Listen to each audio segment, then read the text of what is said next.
समन्ता चक्रवालेषु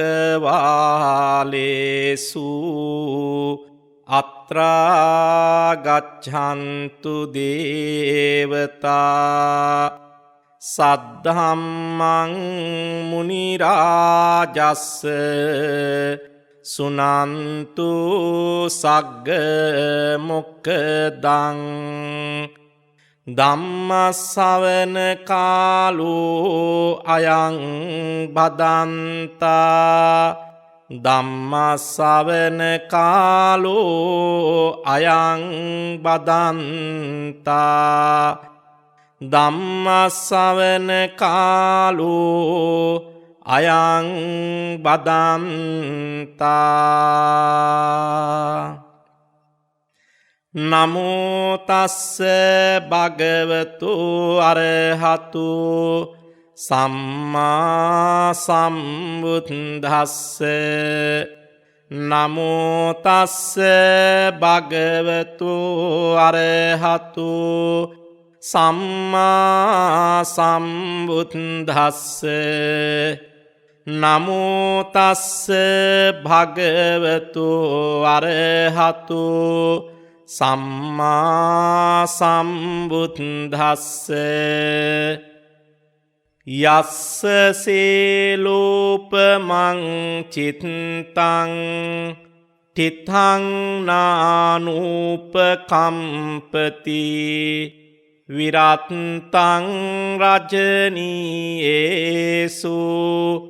කෝපනීය නකුප්පති යස්සේසවං භාවිතං චිත්තං කුතෝතං දුක්ඛමෙස්සති ශ්‍රද්ධා බුද්ධි සම්පන්න ධර්ම ශ්‍රවණාභිලාෂී වාසනාවන්ත පින්වතුනි, සදැහැති ඔබ සියලු දෙනාම පුරුදු පරිදි අදත් මේ සෙනසුරාදා රාත්‍රියේ තථාගත අමාමෑණී ලෞතුරා බුදුපියාණන් වහන්සේ අප කෙරෙහි මහා කරුණාවෙන් අපේ දෙලොව හිතසුව පිණිස දේශනා කොට වදාළ ඒ උතුම් සද්ධර්මයෙන් බිඳක් ශ්‍රවණය කරන්න සූදානම් වෙලයි සිටින්නේ. මේ උතුම් පින්වන්ත අවස්ථාව ශ්‍රාවක පින්වත් ඔබට උදා කරලමින් අද net fm ධර්ම දක්ෂිනාව සඳහා දායකත්වයේ අරගෙන කටයුතු කරනවා අවුකන වලස්වැව ග්‍රාමයේ පදිංචි විශ්‍රාමික විදුහල්පතිනි කේ.බී. සීලවතී මහත්මිය ඇතුළු දූදරු පිරිස. එවැගේම අවුකන වලස්වැව ග්‍රාමයේ පදිංචි කේ.ඩී.එම්. සීලවතී මහත්මිය ඇතුළු දූදරු පිරිසත් මේ උතුම් ධර්ම දක්ෂිනාව සඳහා දායකත්වයේ දරමින් කටයුතු කරනවා. වෙනද වගේම දායකත්වයේ දරන පින්වතුන්ගේ අරමුණු ප්‍රාර්ථනාවන් සිහිපත් කරලා ආශිර්වාද කිරීම, පුණ්‍යානුමෝදනා කිරීම, ධර්මදේශනාව කෙලවරට යොදා ගනිමින් මේ අවස්ථාවේදී මාතෘකා කරගත් සූත්‍ර දේශනාව අනුසාරයෙන් පින්වත් ඔබට උතුම් දහම් කරුණු ටිකක් පහදා දීමටයි අපි බලාපොරොත්තු වන්නේ. පින්වතුනි, අද ධර්ම දේශනාව සඳහා අපි මාතෘකා කරගත්තේ කුද්දක නිකායේ උදාන පාළියේහි අන්තර්ගත වෙන ජුන්හ සූත්‍රය. ජුන්හ කියන වචනයේ අර්ථය දීප්තිමත්ව බැබලීම කියන එකයි. දීප්තිමත්ව ආලෝකමත්ව බැබලෙනවා කියන අර්ථය ජුන්හ කියන සූත්‍රයේ තුල තියෙන. එහෙම නැත්නම් ජුන්හ රත්ත්‍ය සූත්‍රය කියලත් මේ සූත්‍රය හඳුන්වන්න පුළුවන්. දීප්තිමත් චන්ද්‍රාලෝකයෙන් සඳේලියෙන් ආලෝකමත් වූ ඒකාලෝක වූ රාත්‍රිය කියන අර්ථය ජුන්හ කියන නාමය තුල පාලි වචනය තුල සඳහන් වෙනවා. මේ සූත්‍ර දේශනාව සැරියුත් මුගලන් දෙනම වහන්සේ අතර ඇතිවෙන එක්තරා සිදුවීමක් පිළිබඳ කතාබහක් හේතු කරගෙන තථාගත ලෞතුරා බුදුරජාණන් වහන්සේ දේශනා කරන්නට යෙදුනේ. පින්වත්තුනි, එක්තරා අවස්ථාවක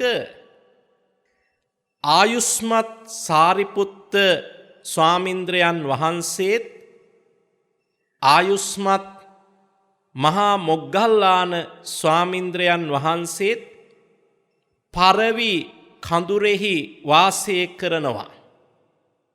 බුදුරජාණන් වහන්සේ මේ කාල පරිච්ඡේදයේ රජගහනුවර වේළුවනාරාමයේ තමයි වැඩ වාසය කළේ. ඒ ආසන්නයේ තිබිච්ච එක්තරා ස්ථානයක් පරවි කඳුර කියලා කියන්නේ. එහි මහා මොග්ගල්ලාන ස්වාමින්ද්‍රයන් වහන්සේත් මහා සාරිපුත්ත ස්වාමින්ද්‍රයන් වහන්සේ දෙනම වැඩ වාසය කරනවා.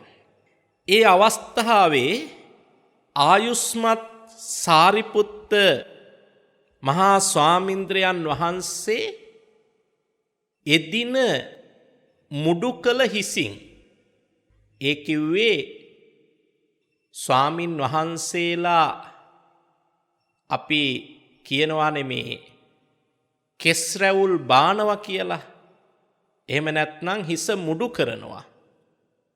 ගමේ ගොඩේ කියනවා හිස බූ ගානවා කියලා. ඒ වගේ අර මුළුමනින්ම හිසේ තියෙන කෙස් මුඩු කරලා හිස බාලා ඊටාම පැහැපත්ව වැඩ වාසය කරනවා බොහොම නිස්කලංක පරිසරයක රාත්‍රී යාමයේ. නිකම්ම නෙමෙයි සාරිපුත්ත ස්වාමින්ද්‍රයන් වහන්සේ හුදකලාව නිස්කලංක පරිසරයක මෙහෙම වැඩ ඉන්නේ සමාධියට සමවැදිලා. ඉතින් සාරිපුත්ත හාමුදුරුවන්ගේ අර මුඩුකල හිස සඳේලිය වැටිලා බොහොම දීප්තිමත්ව තවත් චන්ද්‍රයෙක් වගේ පැහැපත්ව දීප්තිමත්ව දර්ශනය වෙන්න පටන් ගත්තා. ඔය අවස්ථාවේදී යහළු යක්ෂයන් දෙදෙනෙක් කිසියම් කටයුත්තක් වෙනුවෙන් උතුරු දිසාවේ සිට දකුණු දිසාවට ගමන් කරනවා. එහෙම ගමන් කරනකොට අර රාත්‍රියේ බොහොම පැහැපත්ව ආලෝකමත්ව අලුත මුඩුකල හිසින් යුතුව බොහොම නිස්කලංක පරිසරයක සමාධියට සමවැදිලා ඉන්න ආයුෂ්මත් සාරිපුත්ත මහා ස්වාමින්ද්‍රයන් වහන්සේ දැකලා එක යක්ෂයෙක්, මේ යක්ෂයෝ දෙන්නගෙන් එක්කෙනෙක් අනිත් එක්කෙනාට කතා කරලා කියනවා, බලාපංකෝ යාළුවේ, අර මුඩු ශ්‍රමණයාගේ හිස මොන තරම් ලස්සනට පැහැපත්ව බබලනවද.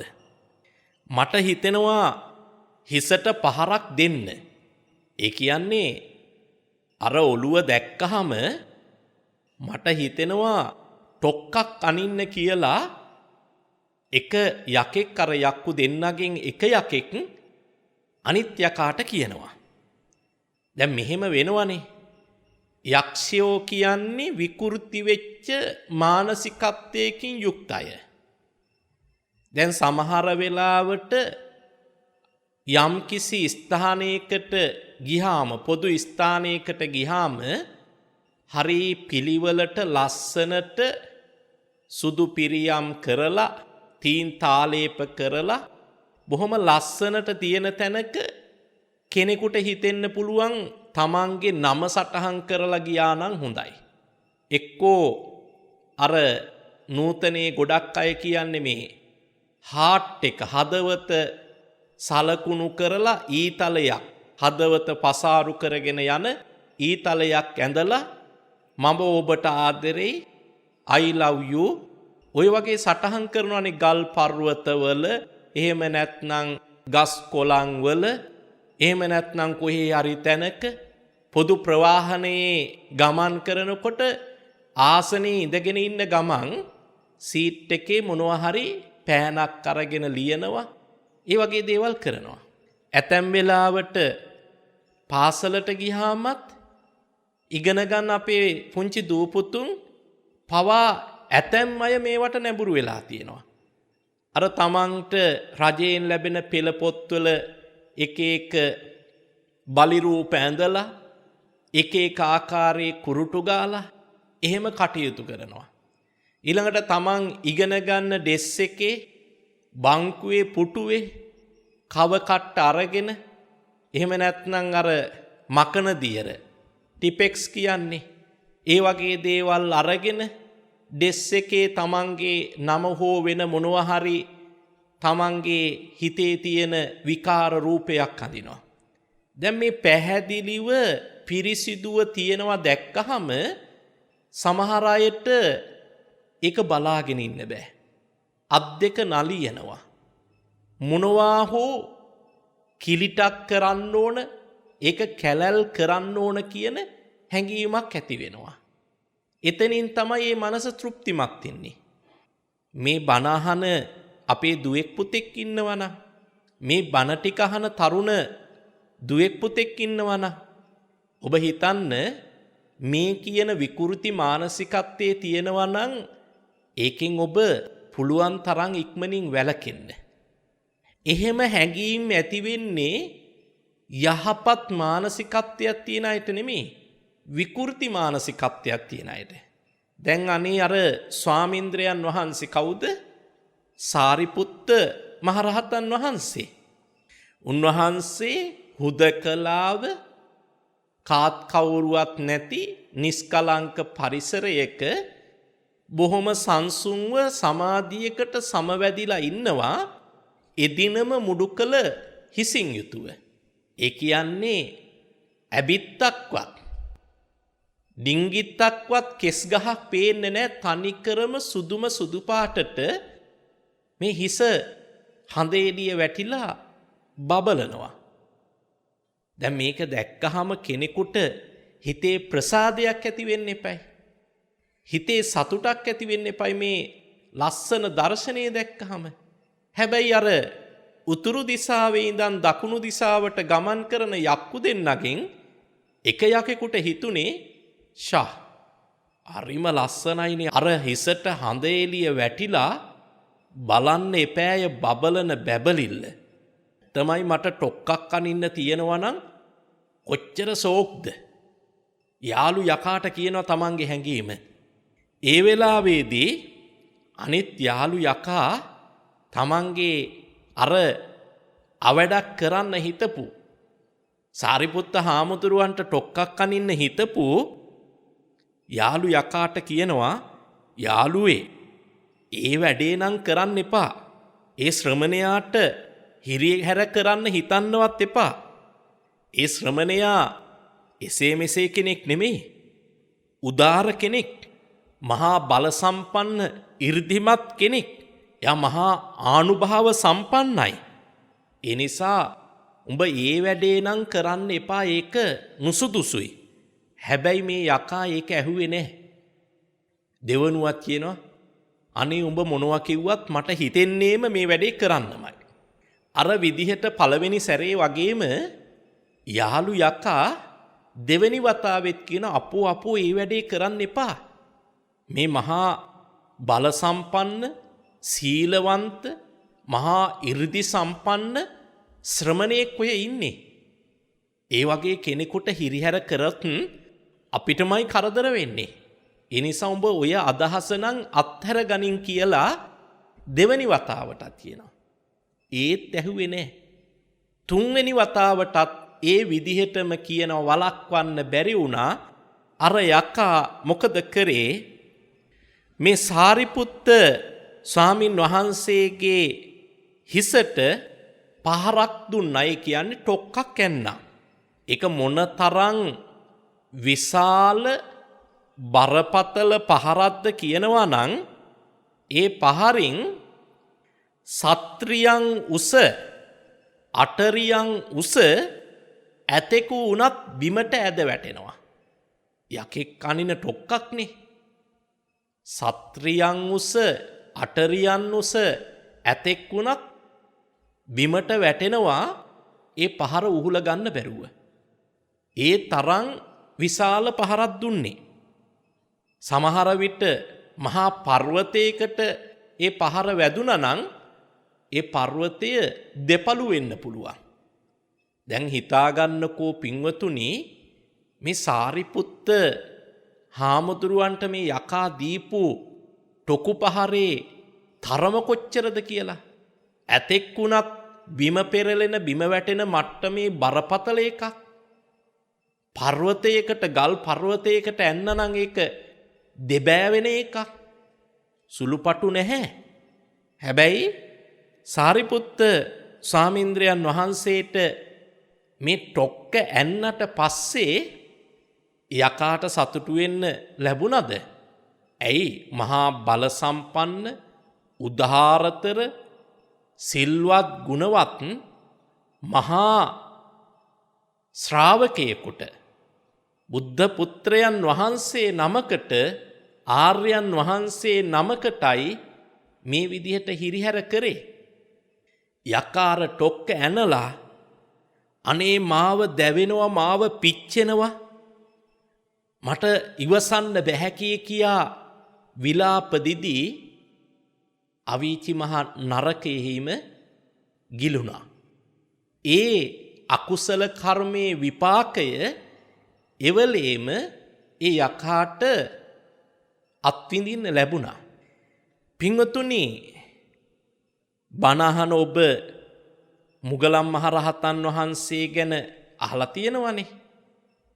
මුගලන් මහරහතන් වහන්සේ කියන්නේ 80 මහා ශ්‍රාවකයන් අතර 이르දිමතුන් අතරින් අග්‍රශ්‍රාවක වූ ශ්‍රාවකයන් වහන්සේනේ. මුගලන් හාමුදුරුවන්ට මේ අපේ පියවි ඇසට පෙනෙන දේවල් වලට එහා ගිය දේවල් දකින්න පුළුවන්කම තියෙනවා. මේ පියවි ඇසට පේන්නේ නැති එතනින් එහා තියෙන දේවල් 이르දිමේ වශයෙන් දකින්න හැකියාව තියෙනවා. මේ සාරිපුත්ත හාමුදුරුවන්ට අර යකා ඇනපු ටොක්ක මුගලන් හාමුදුරුවෝ දිවසින් දැක්කා. එහෙම දැකලා සාරිපුත්ත හාමුදුරුවෝ ඉන්න තැනට ගිහිල්ලා සාරිපුත්ත හාමුදුරුවන්ගෙන් අහනවා, ඔබට කොහොමද? ඉවසන්න පුළුවන්ද? අපහසුයක් නැද්ද? කිසිම පීඩාවක් දුකක් නැද්ද කියලා. ඒ වෙලාවේදී සාරිපුත්ත හාමුදුරුවෝ මුගලන් හාමුදුරුවන්ට පිළිතුරු දෙනවා, ඇවැත්නි මොග්ගල්ලාන, මට ඉවසන්න නම් පුළුවන්. මට දරාගන්න පුළුවන්. ඒ වුණාට මගේ හිස යම් පමණකට වේදනාවක් ඇති වෙනවා. මගේ හිසේ ටිකක් පොඩි වේදනාකාරී තත්ත්වයක් මේ වෙලාවේ මට දැනෙනවා. මාව පීඩාවට පත් කරනවා කියලා සාරිපුත්ත හාමුදුරුවෝ මුග්ගල්ලාන හාමුදුරුවන්ට මුගලන් හාමුදුරුවන්ට පහදලා දුන්නා. දැන් බලන්න පින්වතුනි, මහ රහතන් වහන්සේ නමක් තුල තියෙන යෝධ බලය යෝධ ශක්තිය කොපමණද කියලා. අර යකා දීපු පහර ඒකේ තරාතිරම මැනගන්න තමයි අපිට උදාහරණ කීපයකින්ම කිව්වේ. සත්‍රියන් උස අටරියන් උස ඇතෙකුට වැදුනා නම් ඒ ඇතා බිම වැටෙනවා. බැරි වෙලාවත් ඒක මහා ගල් පර්වතයකට වැදුනා නම් ඒ ගල් පර්වතේ දෙපළු වෙනවා. ඒ තරම් විශාල පහරක් තමයි, ටොක්කක් තමයි සාරිපුත්ත හාමුදුරුවන්ට මේ යකා ඇන්නේ. හැබැයි මුගලන් හාමුදුරුවෝ ඇහුවහම සාරිපුත්ත හාමුදුරුවෝ දෙන උත්තරේ බලන්නකෝ. මට දරා ගන්න පුළුවන්, මට ඉවසන්න පුළුවන්. ඒ වුණාට පොඩි වේදනාවක්, පොඩි කැක්කුමක් මගේ හිසේ තියෙනවා. ඒ පීඩාව මට දැනෙනවා කියලා සාරිපුත්ත හාමුදුරුවෝ පිළිතුරු දෙනවා. ඒ වෙලාවේදී සාරිපුත්ත හාමුදුරුවෝ මේ මුගලන් හාමුදුරුවන්ට කියනවා, හරිම පුදුමයි, හරිම ආශ්චර්යමත්. ඔබ මහා 이르දි සම්පන්න කෙනෙක්. ඒ නිසා ඒ 이르දිමත් ආනුභාවයේ නිසා ඔබට මේ ටොකු පහර යකා අනිනවා දකින්න ලැබුණා. ඒ වගේම ඒ යකා විසින් ඇනපු ටොක්ක සාරිපුත්ත හාමුදුරුවන්ට දරා ගන්නත් පුළුවන්කම ලැබුණනේ. ඒකෙන් සුළු වේදනාවක් නේ ඇති උනේ. ඒ නිසා මුගලන් හාමුදුරුවෝ සාරිපුත්ත හාමුදුරුවන්ට කියනවා, ඔබට එක්තරා යකෙක් ටොක්කක් ඇන්නා. ඒ නිසා තමයි ඔය වේදනාව ඇති වෙලා තියෙන්නේ. ඒක එසේ මෙසේ එකක් නෙමෙයි. ඒක මේ තරම් බල සම්පන්න පහරක් කියලා මේ මුගලන් හාමුදුරුවෝ සාරිපුත්ත හාමුදුරුවන්ට මේ කාරණය පහදලා දෙනවා. එහෙම පහදලා දුන්නට පස්සේ මේ සාරිපුත්ත හාමුදුරුවෝ මේක ඉවසීම පිළිබඳව උන්වහන්සේට ඒක ඒ තරම් පීඩාකාරී තත්ත්වයක් නොවුන එක පිළිබඳව ආශ්චර්යයක් හැටියට සඳහන් කරලා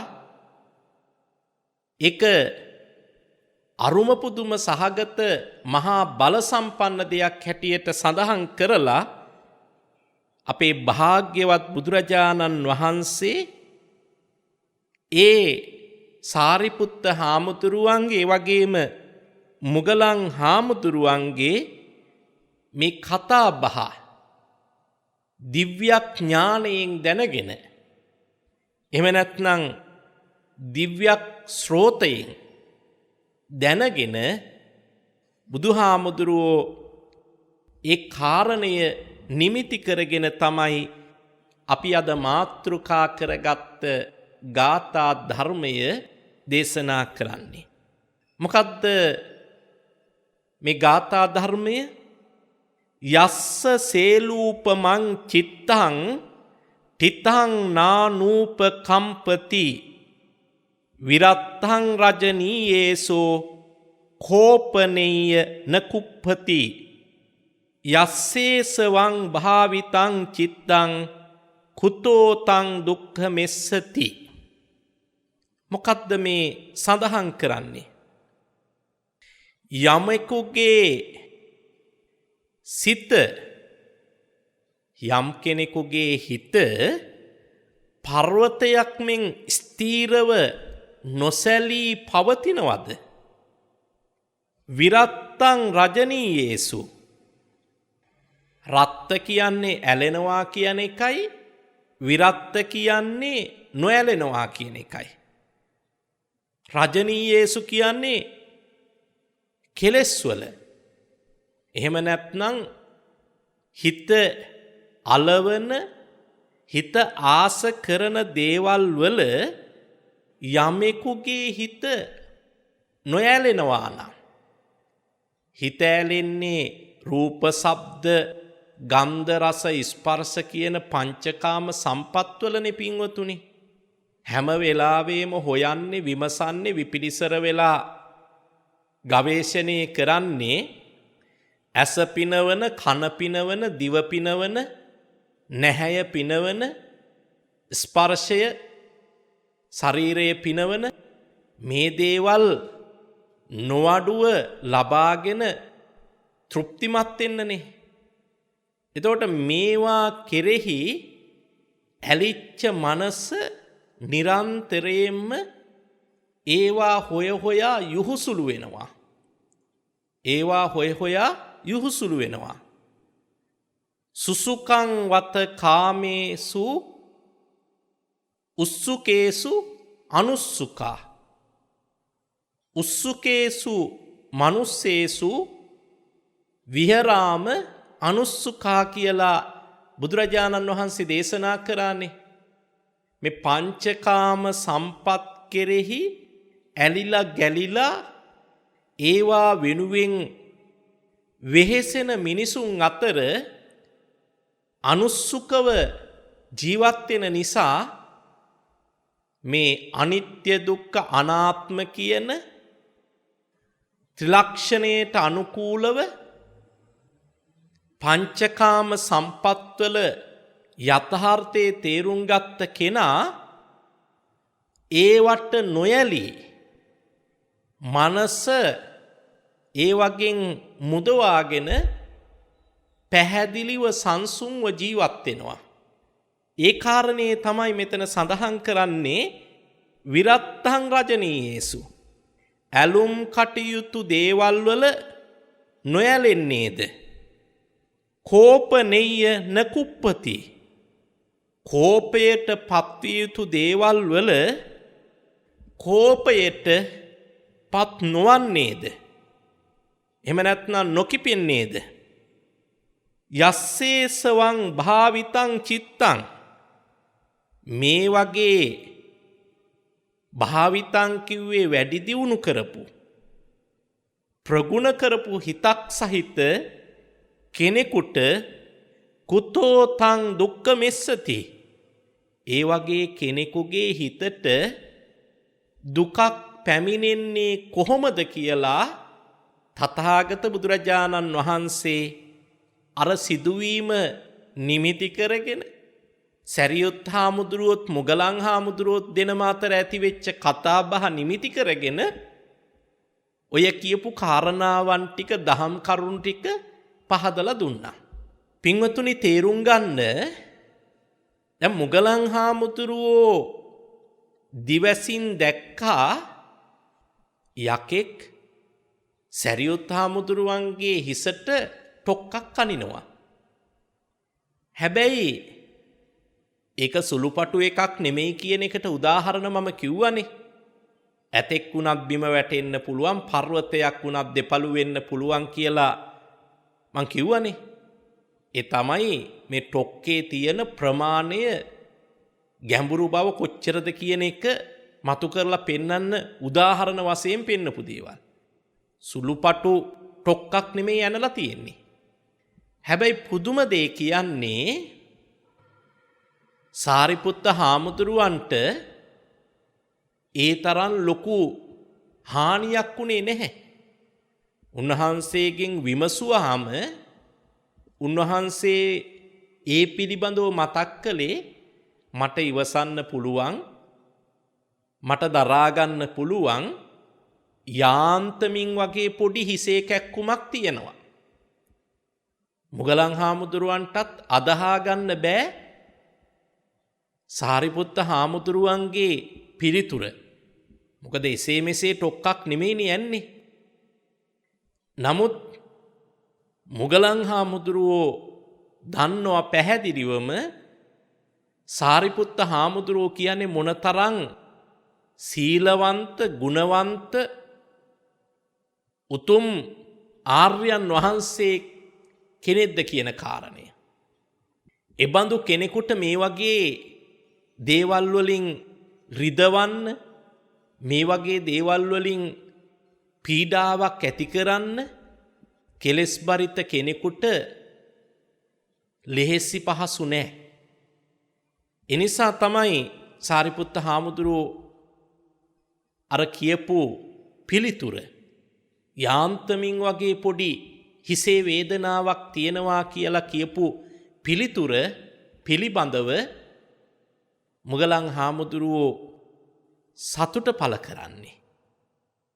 ඒ කාරණේ තවදුරටත් පැහැදිලි කරමින් විස්තර කරමින් බුදුරජාණන් වහන්සේ දේශනා කළා යම් කිසි පුජ්‍යලයකුගේ හිත පර්වතයක් වගේ ස්ථීරසාරණ. දැන් ඔය එක එක සැඩසුලං හමනවානේ. සමහර වෙලාවට අපේ ගෙවත්තේ තියෙන ගස් කොළන් නිවසට කඩා වැටෙනවා. වහලේ තියෙන ටකරන් ටික සීට් ටික හුළඟට ගහගෙන යනවා. ඒ වගේ දරුණු සුලි කුණාටු නිතර නිතර මේ පරිසරයේ ඇති වෙනවනේ. හැබැයි පර්වතයක් ඒ සුලි කුණාටු වලින් සෙලවිලා තියෙනවාද? පෘථුවියේ ඇති වෙන විවිධ කම්පන වලින් කඳු නායයන් වගේ තත්ත්වයන් ඇති වුණාට මේ හමන සුළඟට මහා ගල් පර්වත සෙලවෙන්නේ නැහැ. ලෝකයේ යථාර්ථයේ තේරුම් ගත්ත කෙනා ලෞතුරා බුදුරජාණන් වහන්සේ දේශනා කොට වදාළ ආකාරයට මේ ජීවිතය ලෝකය පිළිබඳව අවබෝධය ඇති කරගත්ත කෙනාගේ හිතත් මොන තරම් සුලි කුණාටු ආවක් ඔය ධර්මයේ සඳහන් කරන ව්‍යාධි දුක්ඛ, ජරා දුක්ඛ, මරණම් දුක්ඛ, අප්පියේහි සම්පයෝගෝ දුක්ඛෝ, පියේහි විප්පයෝගෝ දුක්ඛෝ යාදී වශයෙන් කියන දුක් ගොන්නක් තියෙනවනේ. දැන් මේ දවස්වල අපි නිතර අත්විඳිනවානේ. අනේ මම අසනීප වෙයිද දන්නේ නැහැ. මගේ දුවට පුතාට මේ වසංගත රෝගාබාධ ඇති වෙලා ඒ අයට හානියක් අනතුරක් සිද්ධ වෙයිද දන්නේ නැහැ. ගෙදරට කෙනෙක් ආවත් ඔබ විසින් එළියට බැහැලා ගමනක් බිමනක් ගියත් හිතේ කුකුසක් තියෙනවා. හිතේ චකිතයක් තියෙනවා. ඒ රෝගකාරක විස බීජ තමන්ගේ ශරීරයට ඇතුළු වුණාද දන්නේ නැහැ. හැම වෙලාවෙම හිත විපිලිසරයි. හැම වෙලාවෙම හිත නොසන්සුන්. එතකොට මඩේ හිටවපු ඉන්නක් වගේම තමයි. බය ඇති වෙනවා. සැක සංකා ඇති වෙනවා. අවිනිශ්චිතතාවයේ අවිශ්වාසය ඇති වෙනවා. එතකොට අපි කියන අනේ හිතට කිසිම සහනයක් නැහැ. වතුර ටිකක් බිව්වට ගිලෙන්නේ නැහැ. කෑම ටිකක් කෑවට ඒකත් හරියට කා ගන්න බෑ. ඇඳට නිදාගන්න ගියාට අනේ මොන කරුමයක්ද දන්නේ නැහැ. ඇස් දෙක පිය වෙන්නේ නැහැ. නිදිමත අහලකවත් නැහැ. මේ වචනවල තියෙන්නේ මොකද්ද කියලා කියන්නකො පින්වතුනි. මේ වචනවල ඇතුළාන්තයේ තුල තියෙන අදහස මොකද්ද කියලා වටහා ගන්න උත්සාහ කරන්න. හිත හරිම කැළඹීමෙන් යුක්තයි. හරිම නොසන්සුන්. මේ හිතේ තියෙන පීඩාකාරී තත්ත්වේ නේද එක එක ආකාරයෙන් ප්‍රකාශයට පත් කරන්නේ. එහෙනම් මේකෙන් මිදෙන්න පුළුවන්කම තියෙන්නේ කොහොමද? මේ සාරිපුත්ත මුග්ගල්ලාන ආදී මහා ආර්යයන් වහන්සේලා මහා උත්තමයන් වහන්සේලා මේ කියන ශක්තිමත් නොසැලෙන මනස ඇති කරගත්තේ කොහොමද? මේ ලෝකයට සංස්කාර ලෝකයට පිටුපාලා ජීවත් වෙලා නොවේ. ඒ සංස්කාර ලෝකයේ තියෙන යථාර්ථය විනිවිද දැකලා. මොකද්ද යථාර්ථය? අනිත්‍යයි, දුක්ඛයි, අනාත්මයි. මෙන්න මේ යථාර්ථයේ තේරුම් අරගෙන වටහාගෙන ලෝකයේ තුල පවතින නිසා ඒ හිත මොන වගේ සුලි කුණාටුවාවත් සෙලවෙන්නේ නැහැ, අකම්පිතයි. බුදුරජාණන් වහන්සේ කයි දේශනා කළේ පර්වතයක් වගේ ස්ථීරසාර වූ සිතක් තියෙනවා නම් ඒ වගේම හැම වෙලාවෙම මේ පංචකාම වස්තු කෙරෙහි ඇලි ඇලි ආසාවෙන් ඒවා හොය හොයා වෙහෙසෙන්නේ නැතුව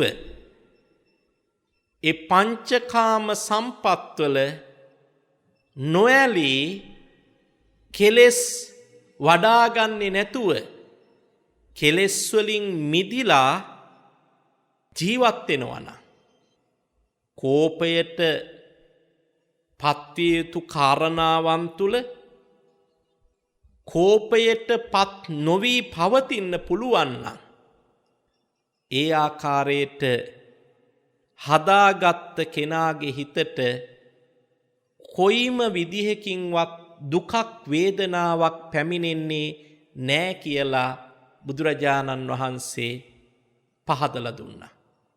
හිතේ දුක දුරු කරගන්න, හිතේ සතුට ඇති කරගන්න ඔන්න මග කියලා දුන්නා.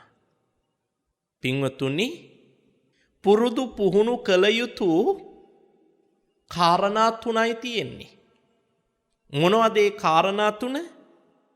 එකක් තමයි අපි මේ ජීවිතයේ තුල බණ කියන මටත් බණහන අපේ ආදරණීය පින්වතුන් කොයි කාටත් පිටුපාලා ජීවත් වෙන්න බැරි ධර්ම කරුණු 8ක් අපේ ධර්මයේ තුල දේශනා කරන ඊටාම සුප්‍රසිද්ධ කරුණු 8ක්.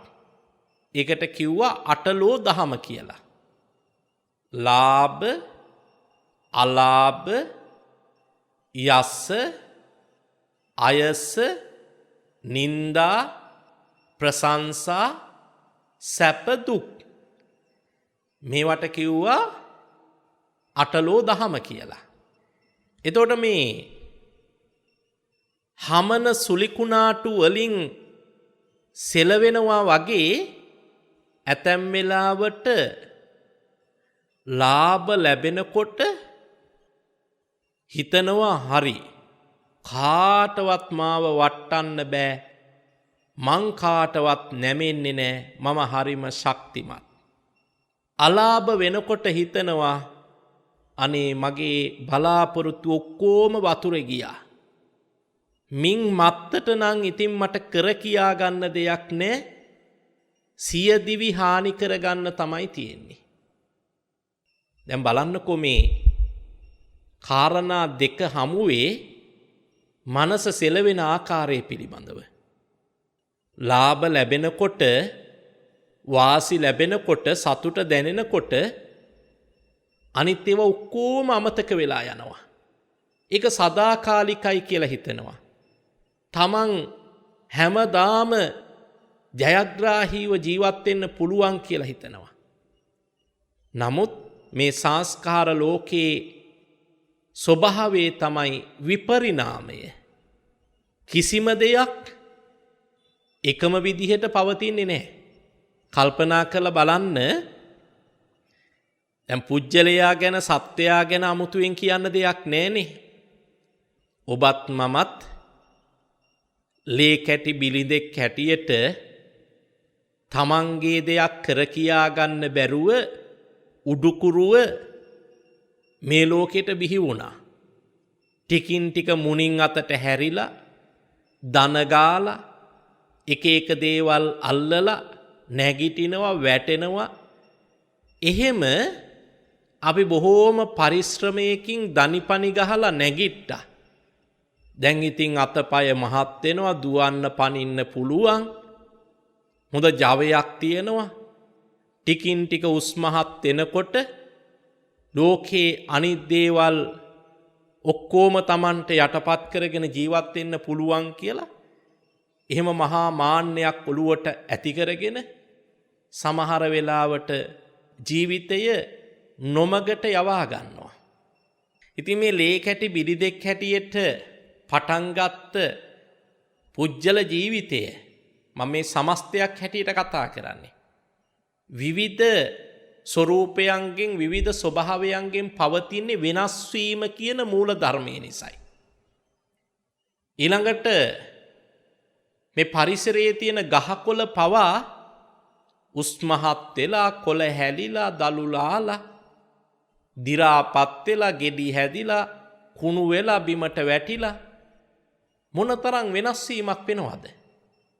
මේ ලෝකයේ තියෙන ස්වභාවය තමයි යථාර්ථය තමයි වෙනස් වීම. ඒකනේ අනිත්‍යයි කියලා කිව්වේ නිට්ටය ස්වභාවයක් නෑනේ. දැන් බලන්නකෝ අද දවසම අරගෙන අඩ අඳුරේ අරුණා ලෝකය නැගගෙන එනකොට හිමිදිරි පාන්දරින් අවදි වුණා. එලිමහනට බහින්න බැහැ, ටිකක් පින්න වගේ වැටෙනවා, පීනස සෙම්ප්‍රතිස්යාව වැඩි වෙයිද දන්නේ නැහැ කියලා එහෙම තමයි දවස පටන් ගත්තේ. ඔන්න පැය කීපයක් ගත වෙනකොට ඒ පරිසරය ඒ තත්ත්වේ වෙනස් වෙලා ඊටත් වඩා වෙනස් ස්වභාවයක්. මධ්‍යාහ්නය වෙනකොට එලිමහනේ විනාඩි 5-10ක් ඉන්න බැරි තරමට රස්නේ සූර්යාලෝකය. ඒක ටිකින් ටික මන්දගාමී වෙලා දැන් මේ රාත්‍රිය උදා වෙලා තියෙනවා. එතනත් මොකද්ද අපිට දකින්න තියෙන්නේ? මේ වෙනස් වීම. එතකොට මේ වෙනස් වීම අපි හැම කෙනෙකුටම ජීවිතයේ අත්විඳින්න ලැබෙනවා. අටලෝ දහම තුල කියන්නේ ඒක තමයි මේ උස්පහත් වීම. ලාභ අලාභ යසායස මේ වගේ දේවල් වලදී උස්පහත් වෙන ස්වභාවයේ ඇති වෙනවා. ඒක යථාර්ථ වශයෙන් තේරුම් ගත්තහම මධ්‍යස්ත මනසකින් කෙනෙකුට ජීවිතේ පවත්වාගෙන යන්න පුළුවන්කම තියෙනවා.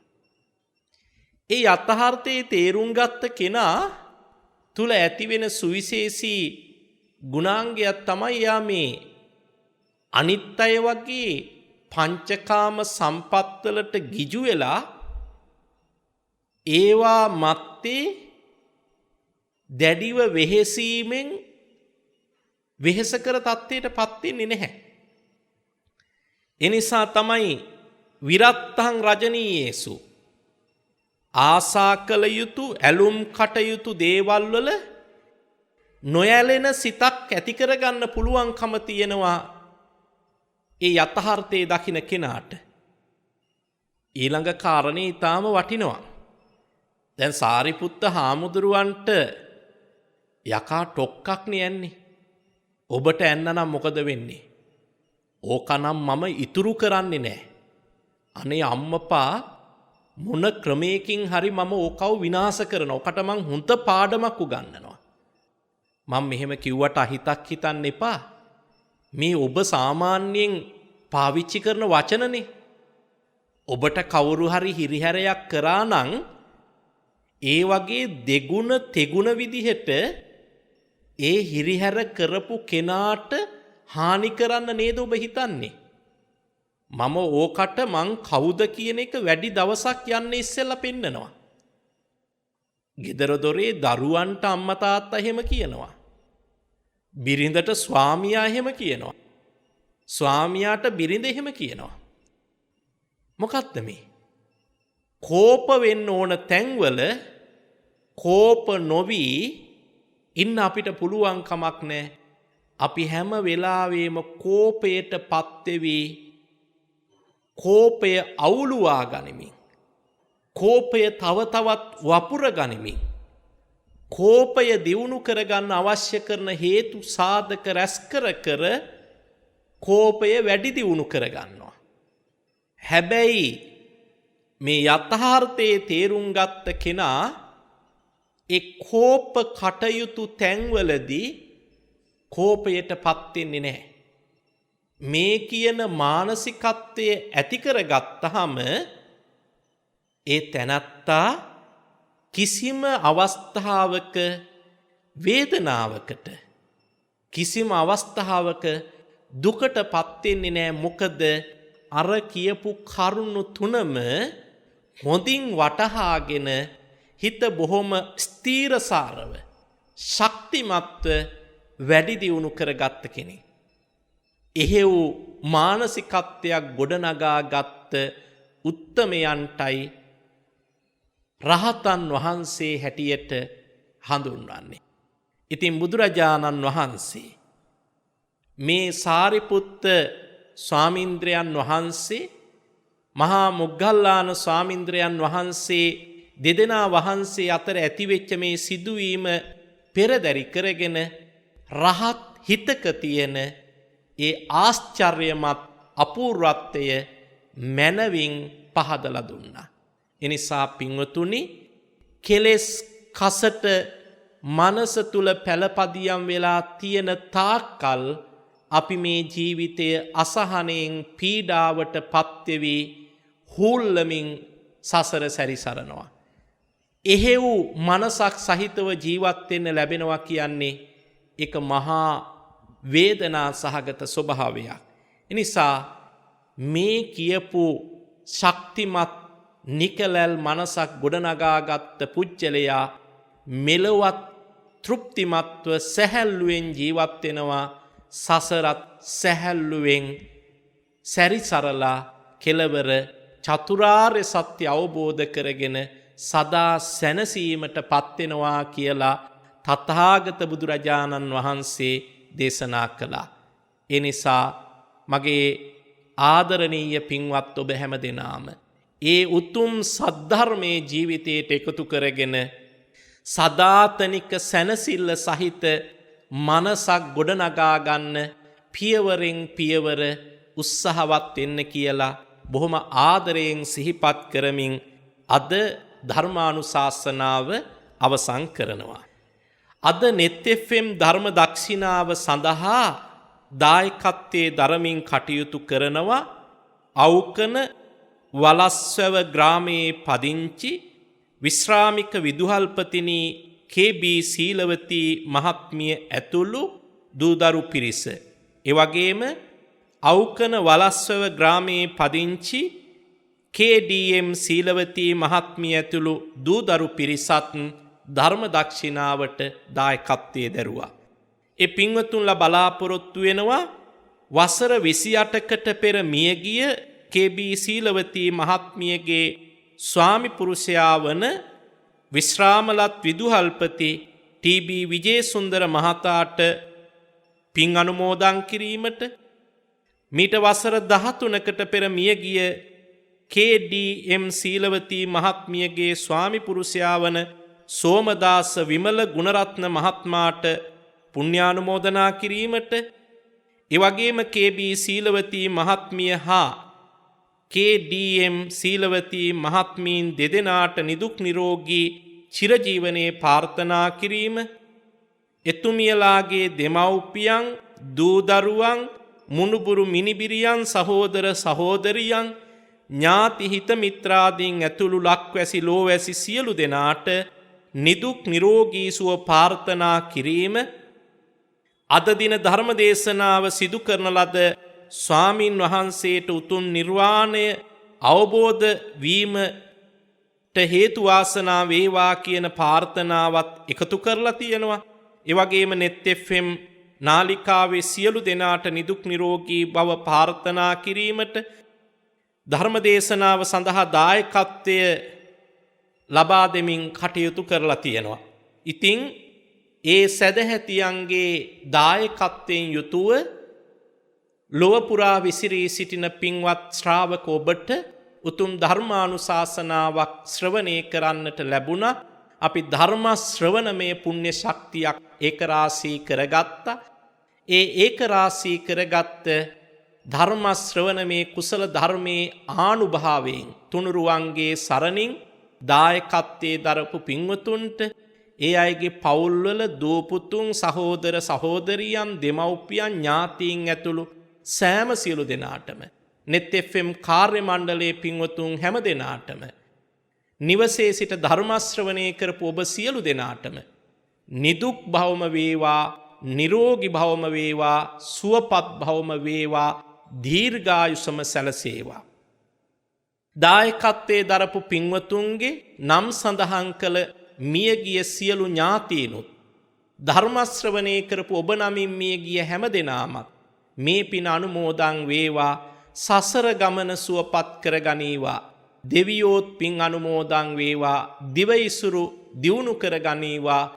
ඔබ හැම දෙනාම ආරක්ෂා කරත්වා කෙලවර අපි සියලු දෙනාට උතුම් නිවන් අවබෝධ කර ගැනීමට මේ සියලු පින්කම් හේතු වාසනා වේවා කියලා ප්‍රාර්ථනා කරගෙන අපි පින් අනුමෝදන් කරමු. ආකාසට්ටා ච බුම්මට්ටා දේවානාගා මහින්దికා පුඤ්ඤං තං අනුමෝදිත්වා චිරං රක්ඛන්තු ශාසනං. ආකාසට්ඨා ච බුම්මට්ටා දේවානාගා මහින්దికා පුඤ්ඤං තං අනුමෝදිත්වා චිරං රක්ඛන්තු දේශනං. ආකාසට්ඨා ච බුම්මට්ටා දේවානාගා මහින්దికා පුඤ්ඤං තං අනුමෝදිත්වා චිරං රක්ඛන්තු ත්වං සදාති. ඉදං මේ පුඤ්ඤ කම්මං ආසවක්ඛයා වහං හෝතු සබ්බ දුක්ඛා පමුඤ්චතු. ඔබ හැම දෙනාට තෙරුවන් සරණයි.